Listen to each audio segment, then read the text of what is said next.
ఏదేదో మారాలు చేస్తుంటాడు. ఆ మారాలన్నీ మనం తీర్చలేం కదా. నేను స్కూల్కి పోవాలంటే నాకు చాక్లెట్ ఇస్తే స్కూల్ సరే పోతా, నాయుడు గారు మేము కాస్త రిలాక్స్ అవ్వండి. ఈ లోపల ఒకసారి మెరుపుల మహేష్ గారి మన దగ్గరికి వెళ్దాం. కోరికలన్నీ మనం తీర్చలేం కదా.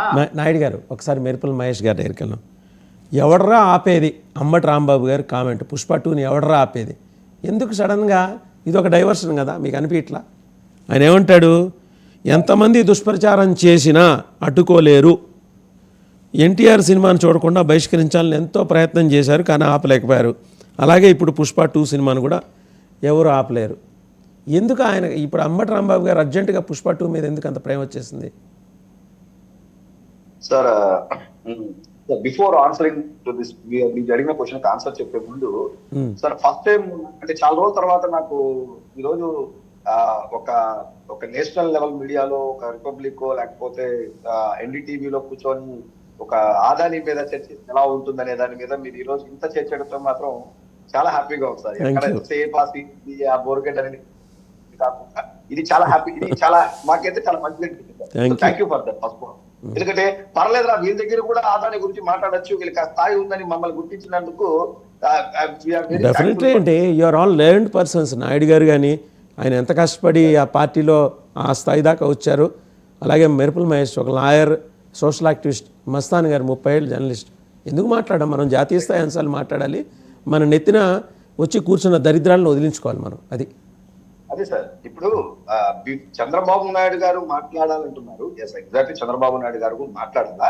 నేను మీకు జస్ట్ ఏంటంటే మమతా బెనర్జీ గారు అంటే just I put some points ఉంటాను. మమతా బెనర్జీ ఆదాని తన పశ్చిమ బెంగాల్లో పెట్టుబడులు పెట్టవలసింది ఆహ్వానించారు. పశ్చిమ బెంగాల్లో దానికి 25,000 కోట్ల రూపాయలు పెట్టుబడులు ఆదాని గ్రూప్స్ ఆ రోజు అక్కడ పెట్టింది.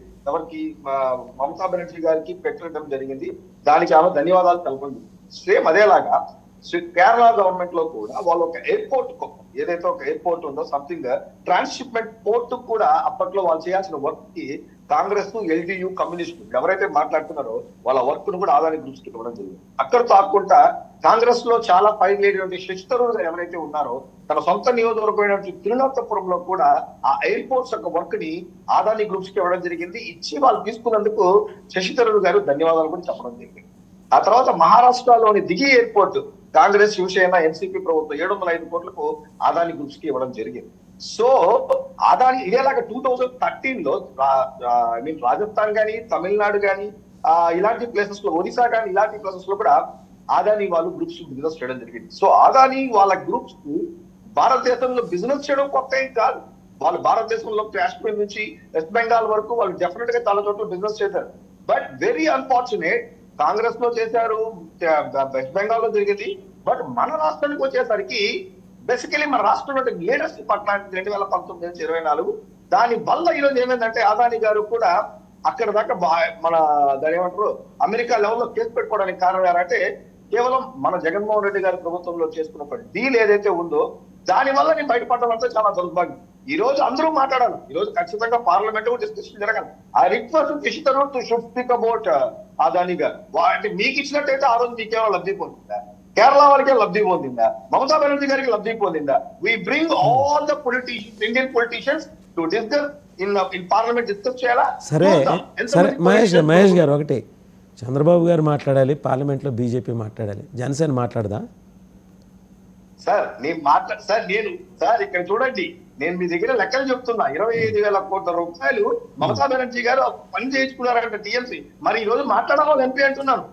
ఈ గవర్నమెంట్ ఇంకా ఒప్పందం మేము కుదుర్చుకోలేదు, రేపు కుదుర్చుకొని ఇబ్బందులు పెడితే మేము మాట్లాడతాం. జనసేన 2 ఎంపీలు సార్, అయినా కనుక మాట్లాడుతున్నాం మేము. నేను చెప్పడం ఏంటంటే మరి కేరళలో శశి థరూర్ గారు కానీ ఇంకొకరు కానీ ఇవన్నీ మీ ముందు డేటా 1,00,000 కోట్లు నష్టపోయాం. నేను దాని మీద మీరు మాట్లాడండి అంటున్నా. ఓకే సరే, let us hope. Entire India మాట్లాడాలంటాను సార్. ఎవరెవరైతే ఆదాని గ్రూప్ తో బిజినెస్ చేస్తారో భారతదేశంలో డెఫినెట్ గా ఇక్కడ ఇలాంటి ఏదో ఒకటి జరిగే ఉంటుందని అందరూ అనుకుంటారు. ఎందుకంటే ఇప్పుడు చూడండి, ఆంధ్రప్రదేశ్ ప్రభుత్వం బిజినెస్ చేసింది. జగన్మోహన్ రెడ్డి, చంద్రబాబు నాయుడు గారా, తులసిరెడ్డి గారా కాదు, మనకి ఇక్కడ ప్రభుత్వం బిజినెస్ చేసింది. అయిపోయింది, అది చరిత్రలోకి వెళ్ళిపోయింది. మీరు వర్తమానంలో ఉన్నారు, మీరు ప్రభుత్వంలో భాగస్వామి, మీరు మాట్లాడండి. మీ కాకినాడ ఎంపీకి చెప్పండి మాట్లాడమని. ఉదయ్ గారు అని ఉంటారు. మాట్లాడతారు సార్. ఆయన వేరే వ్యవహారాల్లో చాలా బిజీగా ఉన్నారు. ఆయన సార్, వేరే వ్యవహారాల్లో చాలా బిజీగా ఉన్నారు. ఆయన అక్కడ లోకల్గా వైసీపీ వాళ్ళతో కలిసి ఐకమత్యంగా ఎలా వెళ్ళాలి, ఆ ర్యాలీలు ఎట్లా చేయాలి అనే దాని మీద చాలా బిజీగా ఉన్నాడు. ఆయనతో మాట్లాడించండి. ముందర అంబటి రాంబాబు టైం కూడా అయిపోతుంది. అంబటి రాంబాబు ఎందుకు ఇలా మాట్లాడారు ఒకసారి చెప్పండి. యారు సార్ ఈ మధ్య కాలంలో అంబటి రాంబాబు గురించి ఎవరు చర్చల్లో మాట్లాడట్లేదు, ఎవరు టీవీలో ఆయన గురించి చెప్పట్లేదు. ఈ మధ్య పేరు ఎక్కువ వైఎస్ఆర్సీపీ ఇతర వాళ్ళు ఫోకస్ అయిపోతున్నారు. ఆర్జీవీ ఎక్కడ డామినేట్ అయిపోతారని చెప్పి టక్కని అంబటి రాంబాబు బయట వచ్చాడు సార్. ఇప్పుడు టక్కని పుష్ప తీశాడు. ముందే పుష్పకి ఇంటర్నేషనల్ ఫేమ్ ఉంది జగన్మోహన్ రెడ్డి గారి లాగా. సో దీని ఇమీడియట్ గా నేను క్యాచ్ చేసుకోవాలా, ఎవరో తీసుకెళ్ళిపోతే బాగుండదు. దీని రోజా గురించి మాట్లాడినా, పెళ్లి నాటి గురించి మాట్లాడినా ఇది ఐడెంటిటీ క్రైసిస్ సార్. ఇప్పుడు చూడండి, పుష్ప సినిమా అవును వస్తుంది సార్, వస్తుంది, చూస్తారు, వస్తుంది, వెళ్తుంది. దానివల్ల ఏమి నష్టం? ఇదే అంబటి రాంబాబు గారు వచ్చి ఆదానికి సంబంధించిన సబ్జెక్ట్ మాట్లాడమని చెప్పండి, మాట్లాడరు. కావాలంటే అదేంటంటే మీరు చెప్పినట్టు పుష్ప గురించి మాట్లాడతారు. సో కాబట్టి ఏం చేస్తాం సార్? పాప అంబటి రాంబాబు గారు కూడా సినిమాలంటే పిచ్చి కాబట్టి, ఆయనకు కూడా సినిమాల గురించి మోజు ఎక్కువ ఉంది కాబట్టి ఆయన పుష్ప గారు నడికేసుకొస్తారు. ఆయన నటుడు కూడా, ఆయన నటుడు కూడా సార్, ఆయన మహానటుడు కూడా. మేము పుష్ప సినిమాని ఆపేస్తామని చెప్పి మేము చెప్పట్లేదు. పుష్ప సినిమా ఎవరు చూడదని మేము చెప్పట్లేదు. అలాంటివన్నీ ఎవరు చెప్పరు సార్. అది ఒక బిజినెస్, వాళ్ళ పార్టీ వాళ్ళు పోతా అంటారు. దాన్ని కూడా తీసుకుని ఒక అడ్వాంటేజ్ గా తీసుకున్నారు. ఎందుకు సార్? అల్లు అర్జున్ గారు గురించి పేరు పవన్ కళ్యాణ్ గారి మధ్య కాలంలో ఒక మీటింగ్ లో ప్రస్తావిస్తారు. అల్లు అర్జున్ గారి పేరు ఎత్తారు. ఒక్కొక్క నటుడికి ఒక స్కిల్ ఉంటుందని చెప్తూ, తారక్ గారి గురించి, ప్రభాస్ గురించి చెప్తూ, అలా అల్లు అర్జున్ కూడా పేరు గురించి చెప్పారు సార్. ఇక్కడ ఎవరు కూడా మేము ఆపేస్తాం, మేము సినిమాలు ఆడలేము, ఎట్టొస్తుంది అలాంటి డైలాగులతో కొట్టలేదు. ఇలాంటి వాళ్ళు వచ్చి బయట మాట్లాడుతూ అంటారు. దీనికి జస్ట్ ఇప్పుడే చూశాను సార్, ఏదో ఒక న్యూస్ ఛానల్ తొందరగా దీని మీదే పెద్ద డిబేట్ జరగబోతుంది అనుకుంటాను సార్. సో కాబట్టి అంబటి రాంబాబు గారికి ఐడెంటిటీ క్రైసిస్ లో ఉన్నారు వైఎస్ఆర్సీపీ, వైఎస్ఆర్సీపీ. ఇందాక మీరు రోజా గారి గురించి తీసుకొచ్చారు. ఆమె కూడా పాపం